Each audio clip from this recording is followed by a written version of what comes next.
Ladies, are you ready? Oh, it's time. Let's go. Yeah. Okay, let's go.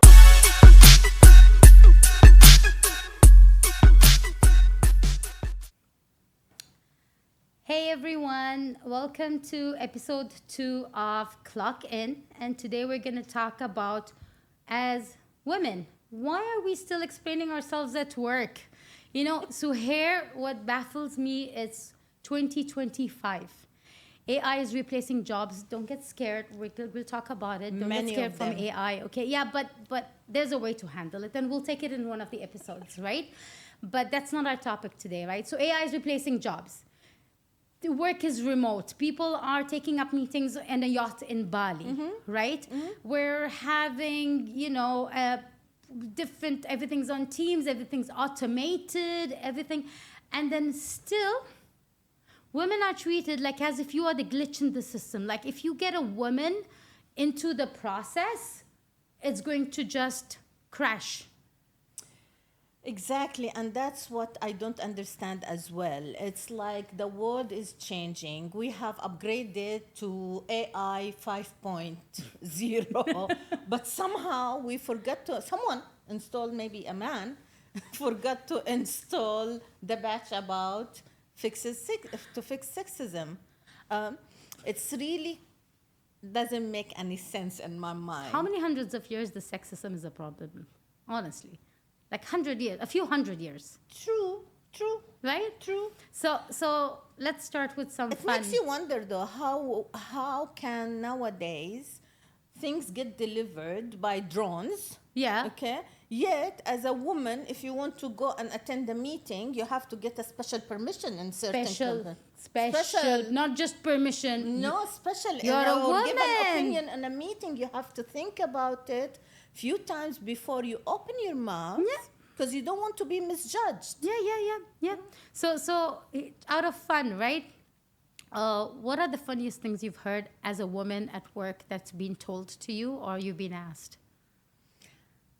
Oh, I can't count them, to be honest. Too many, But, huh? Too many. But one of the things that usually comes, like it happens so often, and I'm sure it happened with so many people, is like if you're sitting in a room, you have a farewell or a birthday or whatever, and then you have everyone is in that room, but a guy has to say, so can one of you, of the women, cut the cake?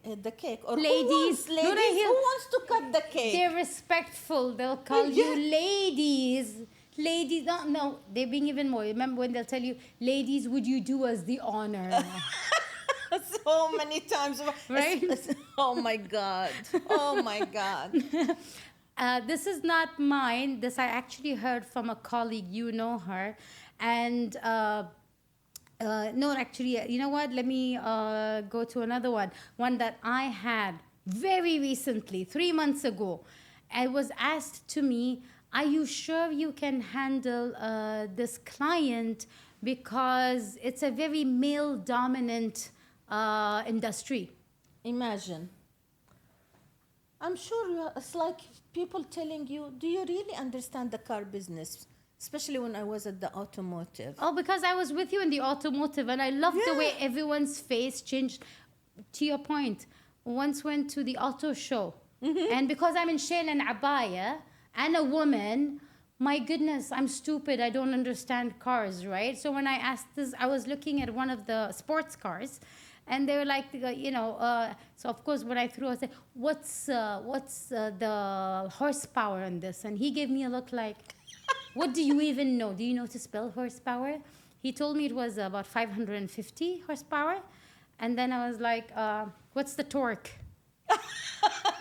That's it. She knows what she's asking about. Zip up. Yeah, it's stereotyping. I know, because the Always, cars. always But cars. yalla, more. Or when you're in a meeting, you're talking and you have someone coming, especially sometimes your manager, and they say, oh, let's have a man explain it in a simpler terms. Oh my goodness. How many times did this Do you know happen? that's actually not complimentary to men? Because they need to understand it in a simpler. It's is not complimentary to men for a man to say that as a woman, you're too complex and sophisticated to be understood. That's how I would take it. Yeah, but you know the funny thing in this one incident, for example, one of the incidents, Uh-huh. my manager, Mo, okay, we were in a meeting discussing, I was presenting, and then he made this comment. No. I kid you not. And it was related, and then he opened a presentation, which I was presenting from, and I submitted it to him before time as a pre-read, because it's much better to have a structured meeting. And he said, I'll explain it in a simpler term. Okay, fine. He stood up, he opened it, and he read what I wrote. Exactly. And what I was... Exactly the same. Yes, because he didn't know more. No, but I meant that it's not... He didn't just read simplify it. them. He literally No, just repeated what you said. He repeated the bullet points that I had in my presentation. In his mind, No. no. Yes. Oh, this is amazing. That's what happened. Oh, sheesh. And there are many more examples where I'm sure many of us have went through, like... Yeah, you know what? Let me one. tell you. I was going to tell it earlier, right? Yeah, but my friend, she and I will give you the real punchline at the end. So my friend went to a job interview, and a colleague, an ex-colleague, you know her, and she was asked if she was married. Okay. Now usually I'd understand that question because of benefits and da da da.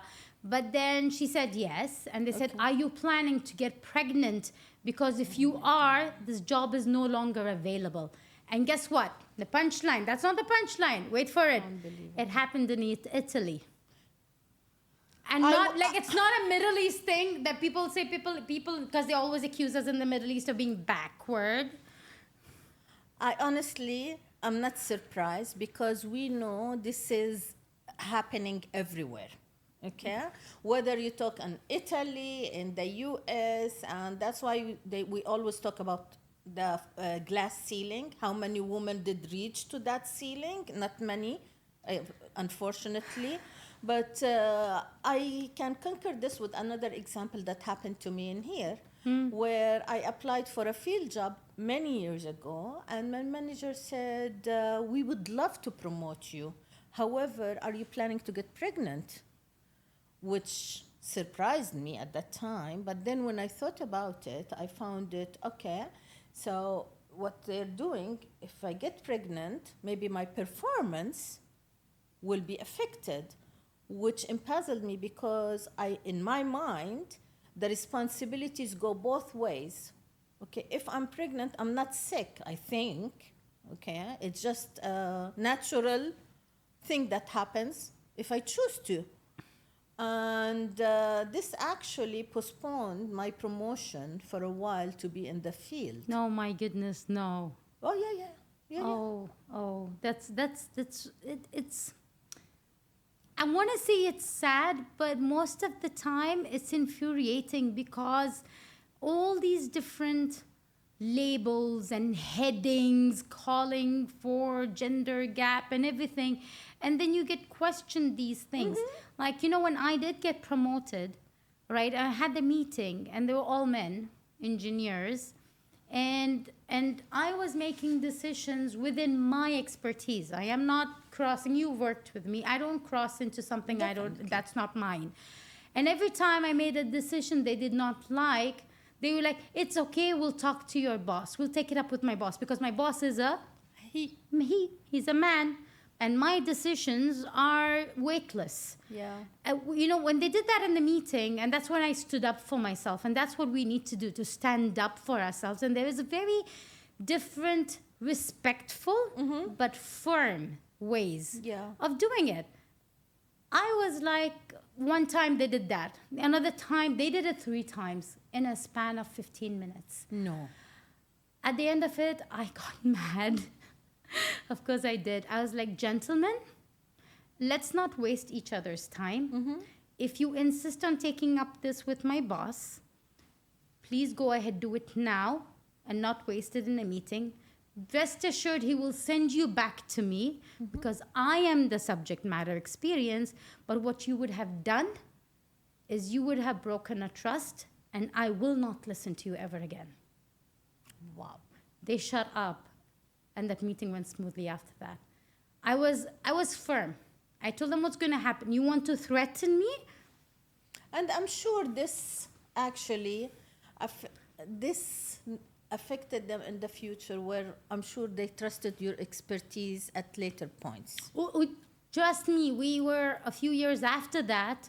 It's funny that you brought that up, because when I handed that responsibility to another lawyer, a guy, a man, I swear to God, there were times where he would say something and they were not happy, and they will be like, you know what, let's consult with Shaima. Shaima knows. Because you did the right thing. But it's just, wow, the way you called it out, it is true. But then that's the point. If I were a man, I did not have to put my foot down for them to listen. True. That first step of them listening is the challenge. It is so true. It's unfortunate because sometimes it's in our upbringing. If it's when you think about a family and you have a boy and a girl, listen to your brother, right? Well, even though I'm the eldest. Same here. I have to say they listen to me, but in general, they said growing up they'd ignore me because I was the girl. Now they listen to me. Yeah. But again, you're right. Even to this date, it's the upbringing. They will go to my brother, although he's younger than I am. It's infuriating. It is. Why? So what do we do about it? Tell me. What do we do about this? It's a struggle. It's pain point. You walk in, as soon as they see you're a woman, there's always, you even see it shift in the energy when they realize you as a decision maker, as a woman. There's a shift where they all go back, like they're reluctant. It's true, but they have to deal with it. Yeah, but then how do you make them deal with it? Because some women, let's be honest, some women, they either do not have the finesse of how to communicate, or the other way around, they don't want to swim against the tide. It's true. You know what? It takes a lot of energy and training, where we have to train ourselves as women. Being a strong, knowledgeable, experienced person is okay. It's okay. Like exactly the same way. Why do we listen to our mothers at home and we don't undermine or tell them that you're the mother, I'm not gonna listen to you? And the mother doesn't have anything to apologize for, and that's what we have to do as well.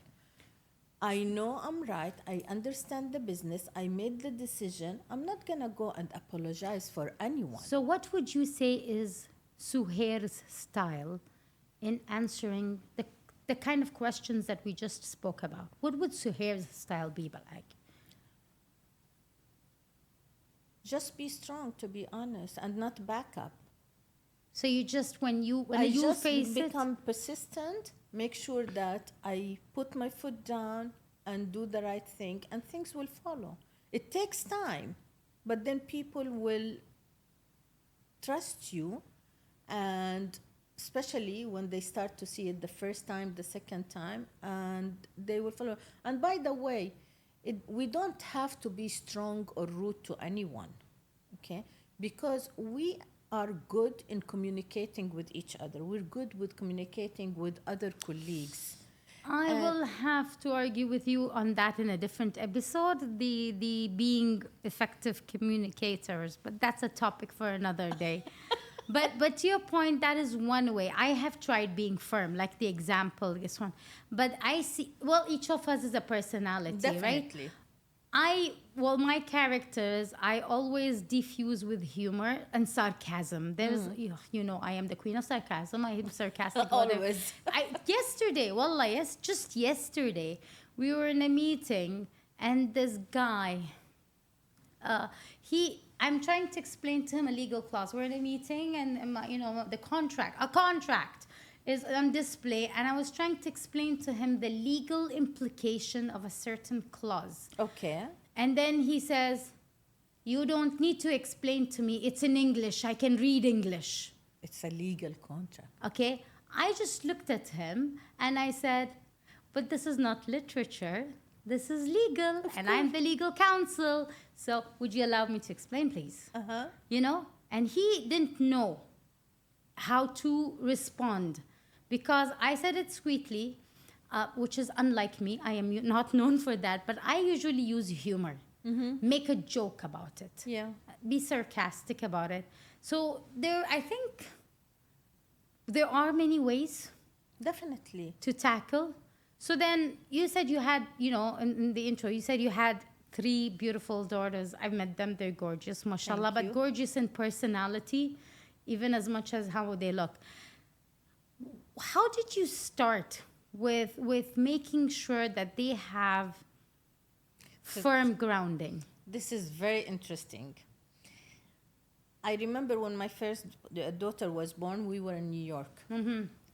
And the first thing we got for her, me and her dad, is, I don't know if you remember the Dalmatian movie. Yeah, 101 Dalmatians, yes. We had a picture where all the dogs were dotted in a certain way. And then in the middle, you had one that has colorful dots. Okay. And what it says, dare to be different.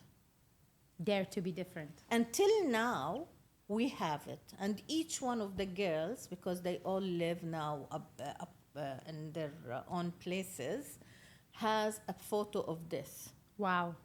So we have to raise them. Again, I told you that this subject and empowering younger women is so important and dear to my heart because of girls. Because sometimes girls are raised to be very strong, but then it's unfortunate that the community, the environments, the work environment, or even social environment forces them to become softer. Yes. And start to let go of their passion or their dreams, etc.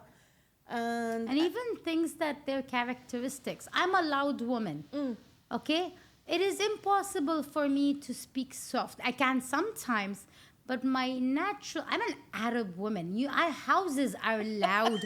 If you don't speak loudly. there are so many of us. And especially like in our house, the family's Saturday gathering, there are 9 kids in our house. There's 7 loud Arabs. If you want to be heard, you have to go above all that noise, right? It is normal for, me. I'm like, let's not say because my sister is different, for example. Don't force me to be soft-spoken just because you have a picture of how a woman should speak. True. Right? Yeah. Because you have the same thing. You will have soft-spoken men, loud men. But that's okay for men to be different. I agree. Have you watched That's the why movie Stepford Wives? No, actually. This is it's an analogy that I call everything on a Stepford wife, which is basically a one-size-fits-all. So there's a movie of Nicole Kidman in, I don't know, 90s or something, where she's a CEO. Okay. Woman CEO. In the 70s. Okay. Right, in the 90s, and it's CEO, okay? But she then has a burnout. So her husband takes her into this community, and all the women look the same. They talk the same. They have the same blonde haircut and everything. So she and her writer friend, they're like, there's something wrong. They dress up the same. Oof. They shop the same. Copy-paste. I have to watch it. So they're called Stepford Wives. And they realize basically in this community, as a woman, there is a certain bar and criteria and specifications that you have to apply. The men can do whatever they want. The men can be anything. You have a bald man, a pouty man with a big belly, no, it doesn't matter. The women all had to be blonde, all had to wear heels, all had to shop a certain way, all have to be speaking at the same octavone, whatever that word is, okay? But I tried to use a fancy frame. with it, and it's called the Stepford Wives. They were all copy-paste, and I hate it because in everything in what we do, where we're not one size fits all. Uh-huh. We're all different, and that is the beauty. Like you Of said, course. dare to be different. Definitely. And that's the beauty of it. Yeah. It's unfortunate that not every family raises their daughters or even their sons to believe in that. Okay? What's the, supposing, let's say, the family, and I'm sure you have people around you, where the families may not be strong enough to dare to have their children go against the tide. It What happens. are the other alternatives that maybe if youngsters, girls who are just in college and they may be hearing us, and you have, you know, a college girl, daughter, and what would be a wonderful, like, okay, we have, let's say there's a college student listening to us right now, and they're like, I want to be dare to be different. My family says fit the Stepford Wives sort of persona, and I want to, but I don't know how. See, that's where mentorship is very important. For example, I have quite few young girls, the ages of my daughters. They used to be their friends, and they all consider me as their mentorship, their mom. Oh, Okay. Mama Suheir. Mama Suheir, and it was through college because there are certain things that sometimes they can't talk to their parents about, okay? Because they feel that, no, this, I shouldn't be telling my mom this, I have to do this and I have to do that. And when they started to work with the challenges that they have, when they went to the workplace, it could be because I have been working all my life. It could be because my daughters are talking about how I support them, but they reach out to me, and we do have beautiful, like those sessions where we talk and we laugh, and they tell me about their bosses and about the challenges that they have at work. And that's how I have been. I think I've mentored maybe like 10 or 15 girls. MashaAllah. And they're from different nationalities. We have from Austria to Saudi So to we the have to make a UAE. brand name for you, Mama Suheir. If you're a college student and you're looking for mentorship, Please Suheir. reach out. Okay. Please. But if you're older women, then you can come to me. Oh my God. Or both of us. You know, to me, my opinion, because maybe I'm a nerd, I think educating yourself with reading books, not only on personal development, even novels, even seeing big cultures traveling. Oh my goodness. A mix of education through books, not the ones that you get in colleges, and not a curriculum, but surround yourself. You don't like reading, guess what? I read books, but I also listen to books. You can always do audiobooks. Especially now, we're very lucky we have this nowadays. Exactly. You can't read books, listen to books, but surround yourself with that, you know, the education, broaden your mental horizon by two ways. Read a lot of self-development books and you know, even novels and travel. Meet other cultures. It teaches you respect. It teaches you to open a perspective. The way things you do. We worked in multicultural. We were actually ex-colleagues, right? We didn't say this the last time. We worked with each other for more than 10 years as colleagues. And at work, well, being in UAE, you actually run into cultures. But the thing about cultural differences in the UAE is there is a Dubai culture. Everyone just fits into that level. They all melt into one part. But for example, when you work with a Chinese person in Dubai, that Chinese person is entirely different in their mentality from a Chinese person who works in China and have not left China. And I mentioned China because, let's be honest, the Chinese industry is booming. And so there is chances that, I would easily say 7 out of 10 chances that you will actually work with a Chinese person in no matter what industry you are. And there are certain things we can joke and tease, but and I could joke and tease with a Chinese colleague here, but I don't dare to do the same thing with a Chinese colleague who lives in China. But when you travel, it opens your mind. When you read, it opens your mind. It gives you courage.